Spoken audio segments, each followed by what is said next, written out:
The Geek and Gorgeous Porefectly Clear Serum came into my life at exactly the right time. As you might have guessed from the name, it is a 2% salicylic acid serum aimed at, well, keeping the pores clear, perfectly clear.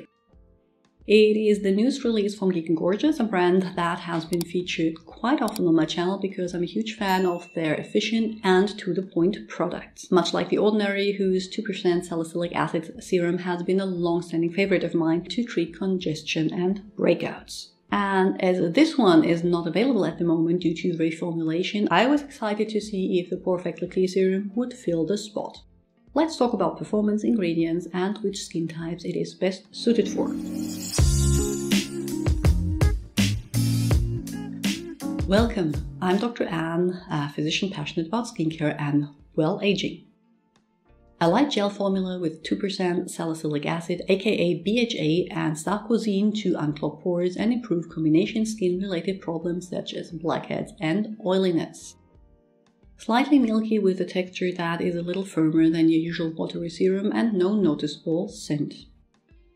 Salicylic acid can be used both as a spot treatment and preventative all over the face. It can also be used morning and night depending on your routine and goes on right after cleansing. If you use it as prevention, I suggest starting slowly with twice a week and slowly building up from there. If it is used as a spot treatment, it can be applied to the spot twice a day until the inflammation has gone down and the spot has healed. If you want extra oomph, you could apply the salicylic acid and then add a hydrocolloid patch on top as DIY pimple patch. This might increase the risk of irritation though, so listen to your skin. I use the serum both ways and both work. I have to be careful though, as regular use over a longer period of time would lead to irritated skin.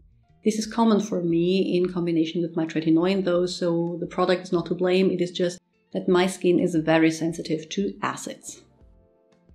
The main feature is of course the 2% salicylic acid. 2% is the concentration that is commonly used in readily available skincare paired with allantoin, an ingredient used to soothe the skin and prevent irritation. I don't think I need to go into much detail with salicylic acid, but in short, it's an oil-soluble exfoliation acid, means it can travel into the oil-filled pores and break up the cells stuck there so they don't clog up the pore and lead to congestion and finally breakouts. Sarcosine, according to the brand, helps normalize pore size and oil production.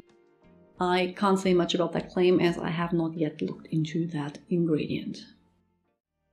To be honest, I did not notice much difference in texture or performance, and I'm not sure I would be able to tell them apart when presented in a neutral bottle. The Ordinary uses Hamamelis virginia leaf water for soothing, and I have to say I prefer the thought of using allantoin for that, but in real life usage, it did not make a difference on my skin. As they are about the same price, it is personal preference. This is aimed at congestion-prone skin that is oily or combination, but also makes a good spot treatment if your skin is neither, but you do get the occasional sit. If your skin is dry or easily irritated, it is probably not the best as a preventative treatment. On my mature yet acneic skin, it works best when used along the hormonal beard area every other day for those 1.5 weeks in my cycle that I get really congested, and as spot treatment for the rest of the time. I can't say if it makes a huge difference in oil production and pore size as I don't have issues with that, but I can imagine it has this effect if you struggle with that. Over to you. Do you struggle with congestion and large pores? Tell me in the comments below. I'm going to link to more videos on the screen now that I think you might enjoy. And there is a link to my Patreon account in the description box if you want to get more involved. Don't forget to like and subscribe, and I'm going to see you very soon. Bye!